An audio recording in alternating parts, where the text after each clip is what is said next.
पिछले विधानसभा चुनाव में लगभग 12% वोट हासिल करने वाले जोगी कांग्रेस बीजेपी की घटती जमीन के बीच खुद का दायरा बढ़ाना चाह रही है। आगे क्या होगा थर्ड फ्रंट का, देखिए रिपोर्ट। पहली लोकसभा फिर विधानसभा, दमखम के साथ मैदान में तो उतरे, लेकिन कुछ करने से पहले ही पस्त हो गए। लेकिन सत्ता पाने की ललक खत्म नहीं हुई। जी हां, हम बात कर रहे हैं जोगी कांग्रेस की, जो जीत के बड़े बड़े दावे कर रही थी। अब वो अपना दायरा बढ़ाने की तैयारी में है। निकाय चुनाव से पहले देश भर में जोगी कांग्रेस रथ यात्रा निकालने जा रही है। प्रदेश के 82 साल के इतिहास में पहली बार एक क्षेत्रीय दल अपने दम पर नगरीय निकाय के हर वार्ड में चुनाव लड़ने जा रहा है। अगले 1 महीने हमारी पार्टी के सभी नेता धुआंधार जनसंपर्क अभियान चलाएंगे। स्वयं आदरणीय अजीत जोगी जी रथ यात्रा हर नगर निगम और नगर पालिका में निकालेंगे। जनता के बीच हम 4 प्रमुख बातें लेकर जाने वाले हैं। इतना ही नहीं, जोगी कांग्रेस में पिछले साल 2018 में करीब 9 लाख सक्रिय सदस्य थे, लेकिन विधानसभा चुनाव के बाद पार्टी का सैकड़ों सदस्यों ने साथ छोड़ दिया। बावजूद नगरीय निकाय चुनाव में बेहतर प्रदर्शन करने के साथ ही अपनी क्षेत्रीयता को चुनौती देने की तैयारी में है।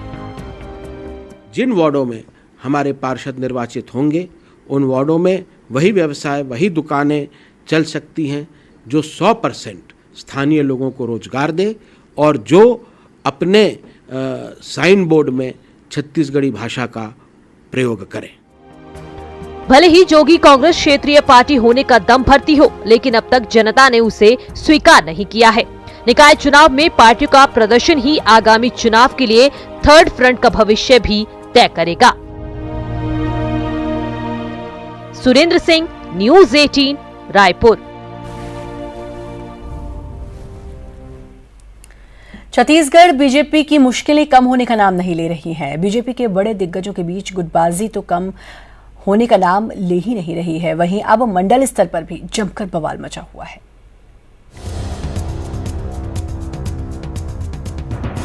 बीजेपी में संगठन चुनाव के बाद अपनों में ही घमासान छिड़ गया है। मंडल अध्यक्षों के चुनाव के साथ ही बीजेपी की जमकर फजीहत हो रही है। दबे जुबान में शिकायत करने वाले कार्यकर्ता भी अब खुलेआम बड़े नेताओं को भला बुरा कहने में नहीं हिचक रहे हैं। दरअसल जो मंडल अध्यक्ष चुने गए हैं, उनमें से ज्यादातर के खिलाफ खुलकर नाराजगी सामने आ रही है। ये जो अभी चुनाव हो रहा है दुर्ग और भिलाई जिले में, वो सभी फर्जी तरीके से हो रहे हैं। कुछ जगह संवैधानिक तरीके से संपन्न हुआ, जहां शांतिपूर्ण वातावरण में वहां के कार्यकर्ताओं ने अपनी भागीदारी निभाकर वहां चुनाव संपन्न कराए। हालांकि पूर्व सीएम रमन सिंह की माने तो लगभग 90% से ज्यादा जगहों पर आम सहमति से ही मंडल अध्यक्ष चुने गए हैं। यहां इलेक्शन की भी नौबत नहीं आई है। वहीं कांग्रेस की माने तो बीजेपी के बड़े नेताओं ने कार्यकर्ताओं की अपेक्षा की है और इसका खामियाजा निकाय चुनाव पर पड़ेगा। करीब 90% से ऊपर स्थानों में आम सहमति भी है। इलेक्शन की भी स्थिति नहीं आई और बहुत ही फ्रेंडली वातावरण में 1 बार 2 बार 3 बार बैठ के हो रहा है और कहीं बहुत ज़रूरत होती है तो लोगों की राय भी ली जा रही है। जब तक भारतीय जनता पार्टी की छत्तीसगढ़ में सरकार थी, उस समय भी जो निष्ठावान कार्यकर्ता थे, जमीनी कार्यकर्ता थे, उनकी उपेक्षा होती रही और ये उस पार्टी का दुर्भाग्य है, उस पार्टी के निष्ठावान कार्यकर्ताओं का दुर्भाग्य है कि आज विपक्ष में रहने के दौरान भी जो सत्ता के दौरान जिन लोगों ने कमीशनखोरी किया, लूट खसोट मचाया, काले धन जमा किए, ऐसे लोगों को मंडल अध्यक्ष बनाया जा रहा है। तो भारतीय जनता पार्टी में कार्यकर्ताओं की पूछताछ खत्म हो चुकी है। चुनाव कोई भी हो, अगर कार्यकर्ता नाराज हो जाए तो जाहिर सी बात है कि चुनाव पर असर तो पड़ना ही है। निकाय चुनाव नजदीक है, ऐसे में कार्यकर्ताओं को बूथ स्तर पर एकजुट होकर रहना जरूरी है, नहीं तो निकाय चुनाव भी बीजेपी के पाले से निकल सकती है। ममता लांजेवार, न्यूज़ 18, रायपुर।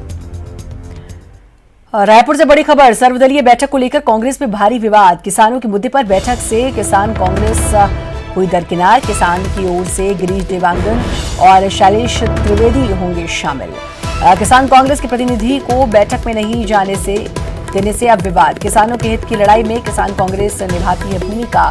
सरकार के साथ बैठक में किसान कांग्रेस हुई उपेक्षित। तो अब बैठक है और अब किसानों को लेकर बैठक है, लेकिन उसी पर विवाद मचा हुआ है।